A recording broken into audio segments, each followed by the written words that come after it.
Good evening, India. This is Times Now. My name is Pranesh. At 3:45 hours on 26 February 2019, fully armed Mirage 2000 fighter jets rained 5 Spice 2000 bombs weighing 900 kilograms each, about 15 kilometers into Pakistan-occupied Kashmir. Watch these satellite visuals of how the Indian Air Force braves struck the Jaish-e-Mohammed camp in Balakot. This 21-minute operation, rumored to be codenamed Operation Bandar, is commonly hailed as Balakot surgical strike. These visuals are from the moment when India struck fear into the heart of Pakistan. However, even 4 years after the decisive operation by our braves, the Congress party continues to doubt it. In 2019, the party leaders called it surgical strike, and now in 2023, Digvijay Singh is asking for proof of the surgical strike. Times Now put some straight questions to the Gandhi scion today. Will Rahul act or back the comments of his close aide? Watch how in the garb of democracy, Rahul Gandhi virtually justified maligning Desh ke Veer. Every time Digvijay Singh has become a kind of a habitual offender, he keeps on giving statements. He has said the same thing about the 26/11, that time it was the Congress government. And now he has given the same statement asking for sabut in this particular case also. And every time Congress tries to distance itself from Digvijay Singh's statement, and today also you said that you don't agree with that. I agree with that. But why action is not initiated? We are a democratic party, okay? And we are not a dictatorship. We don't run our party with principles of coercion. We don't appreciate Mr. Digvijay's personal views, but the views of the party are above Mr. Digvijay Singh's views. The views of the party are generated from a conversation within the party. I would like to assure you that Mr. Digvijay Singh's views are outlying views.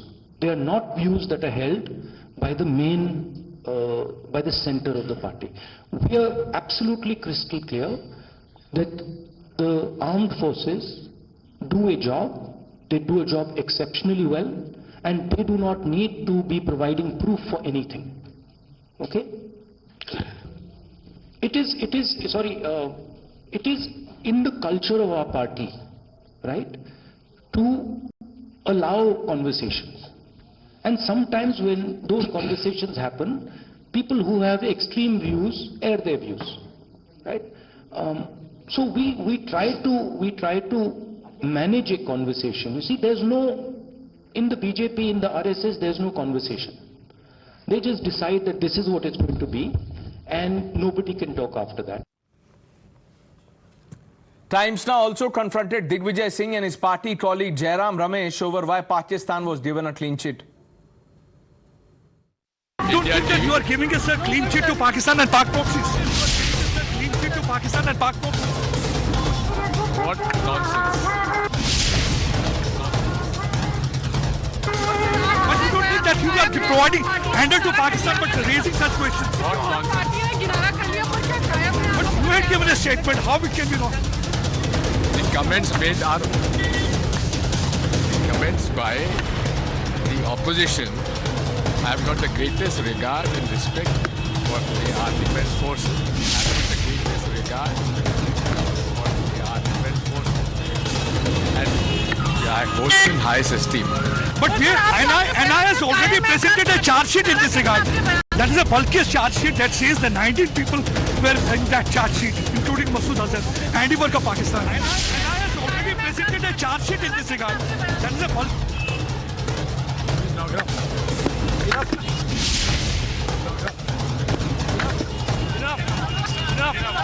Enough. Please allow us to walk.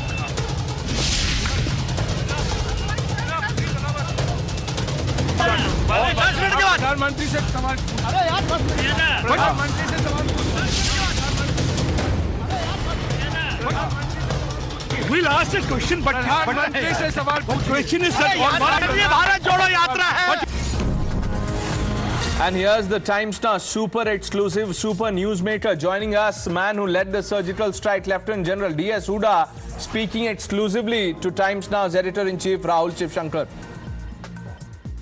Viewers, we are speaking with General Huda, needs no introduction, the man who led the fight back after Uri against Pakistan. Viewers, He's with us.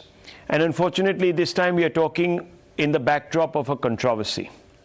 A controversy that many people feel is needless. General Huda, undoubtedly you must know that Congress leader Digvijay Singh has questioned the surgical strikes conducted along the LOC on our territory in POK in 2016, saying no proof was provided. Now, how do you respond to this statement? So, Rahul, honestly, having been a part of the surgical strike, you feel a little upset, I think a little saddened also as to why senior political leaders are making this statement for two reasons. One is, people who went across, young officers, soldiers who went across, actually put their lives on line. I know we were fortunate that everybody came back safe, but having taken so much risk and then for this, action to be questioned. And secondly, you have a senior officer like the Director General Military Operations who has come on stage and publicly said that this has happened. Some of us who were a part of it after retirement have also said that, this is something that has happened. So I think, as you said, it's a needless controversy, bringing into question, I think, what the soldiers did. And I, as I said, I'm a little sort of saddened by it. So you see this as a direct, basically, as you said, bringing into question what the soldiers did. And I want to elaborate on this because this is not the first time. There has been a repeated questioning of the surgical strikes by the opposition. Why do you think, and this is not just the Congress, it goes beyond the Congress, why do you think this sort of, how should I put it, distrust or doubt or negativity, where does this come from? So Rahul, honestly, I mean, that's something that you will have to give an answer to. We have remained sort of in the military, try to remain away from politics. And I know surely, it's the opposition's job to question the government. But I think this needless dragging of the military into political debates is not good, nationally for the country. The military has had this character of remaining, as I said, entirely apolitical. Which has served the country very well. If you look around, the neighborhood and see what's been happening with the military interfering in political sort of affairs. So this needless dragging of the military, the army into political debates, I think is absolutely unnecessary because apart from, say, sort of direct impact on the military itself, I think that there's a long-term problem with this because it could tend to then sway military into one political direction or the other, which is not good for the country. Well, I remember in December 2018, and I'll just read back your own quote, you said, if you start having political resonance in military operations, it is not good. There was too much political banter on both sides, and when military operations get politicized, that is not good. Now, could you please elaborate on the dangers of such overlap? So, Rahul, the danger is, you see, the military, if it gets getting dragged into political debates, at some stage you might see the military serving leadership leaning towards one side or the other.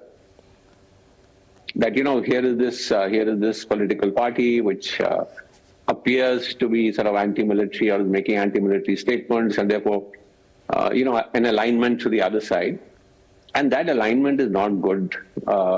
Because, as I said, apolitical nature of the military not only because it's constitutionally sort of mandated, but it also helps in the professionalism of the military. Remains far away from politics, does its job, irrespective of which political party, which government is in power. So, as I said, statements that are made, like what was recently made by Mr. Digvijay Singh, have long-term sort of implications and are absolutely avoidable. You led a national security task force constituted by the Congress and submitted its report, I presume, to the Congress leadership, maybe Rahul Gandhi, in April 2019. Now, can you tell us a bit more about the contents of the report and how Congress has perhaps responded to it in the last 4 years, sir? So again, Rahul, I submitted. So the report basically looked at a national security strategy. I thought personally that, a national security strategy for India is required. And if there is one out in the public domain and which is owned by, has some political sort of backing, it would be good. What have they done with it? To be fair, they are in opposition, and so I'm not sure they can sort of implement things that are there. But broadly, we had looked at what our foreign policy direction should be, our neighborhood, what to do with our internal security issues and problems, and how to build up our capabilities. So, after having submitted it, to be honest, Rahul, I haven't been in touch with them. They had asked me for this one project, which I did give it to them. After that, there has not been any sort of regular contacts on, what is to be done and how should we approach it or not. Do you see the present government talking about the response and the evolution of such a doctrine? Do you think the present government is on the right tracks, at least as per your vision? So, Rahul, what is being followed, and some of the aspects that were brought out, like China being a long-term challenge, how to deal with Pakistan, etc. And you do find this government has a firm response to both external and internal security challenges. I do suggest, though, Rahul, and it's my personal opinion, that a documented national security strategy, which is published, could give further direction. Not the government is quite clear on what it wants to do, but what it does, it also gives direction to other ministries, and so you can all come together, in sort of a cohesive manner. It gives you a direction for your military capability development, etc. So my personal opinion is, yes, the government is on the right direction as far as security issues are concerned.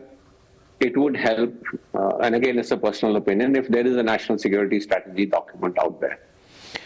General Huda, last two questions. You said that the comments are unfortunate.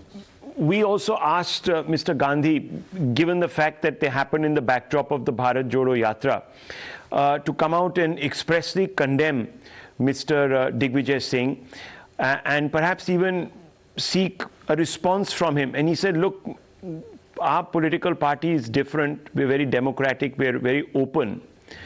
Do you think this is an adequate response? Do you think he should have perhaps at least sought some sort of a response from Mr. Digvijay Singh, perhaps rapped him on his knuckles, because it's not the first time, he's a repeat offender and obviously leaves the Congress, and as you said, it has a damaging impact on morale. Do you think you could have gone a little further? So Rahul, honestly, I don't want to comment on what political leaders should do or not do. Call it a hangover of our days in sort of uniform where we try to remain away from it. I mean, these are actions that are taken by political leaders, are for people to judge, and I think they will judge them adequately. But do you think saying that, we are a democratic party justifies this kind of sort of slander and, public airing of doubt against the armed forces? Can you invoke internal democracy to suggest that everyone in our party has a view? I mean, you were part of a very, very responsible and disciplined force. You led a very disciplined force. So clearly those rules must apply all across other organizations. That I agree. That I agree, Rahul. Anything that is being said, and I completely agree with you. These were absolutely unnecessary and unwarranted remarks, and so there needs to be, his seniors or his senior leaders in the party telling him that this is absolutely not warranted and should not be done. What other actions can they take, Rahul? Frankly, it's for them to decide. Now, do you regret having partnered with the Congress and prepared this document, given the fact that, as I said, I mean, there's a whole litany of problems. And there are many, many such remarks. Pretty much after every operation, there is this sort of constant lingering doubt. So, Rahul, I'll be honest with you. I do not have any regrets. As I said, it was a one-off sort of project. It was something that interested me. It was something that I thought was in national interest, that there is a national security strategy out there. So, frankly, and it was limited to that. I mean, there was. It wasn't as if there was some ideological alignment or something more than just writing the document. So I thought that document, which is now there in public domain, is a good document, and people are referring to it and reading it. So I honestly don't have any regrets on that, Rahul. General Huda, thank you very much for speaking to us and talking really from a soldier's perspective. And I think that's what you have done tonight, and you have been extremely gracious. Thank you very much, sir. It's always a pleasure. Salute to you, sir. Thank you, Rahul. Thank you very much. Man who led the surgical strikes, Lieutenant General D.S. Huda, taking on Digvijay Singh, also demolishing Rahul Gandhi's democracy excuse, and says that somebody needs to tell Digvijay Singh that these comments are unwarranted, unnecessary.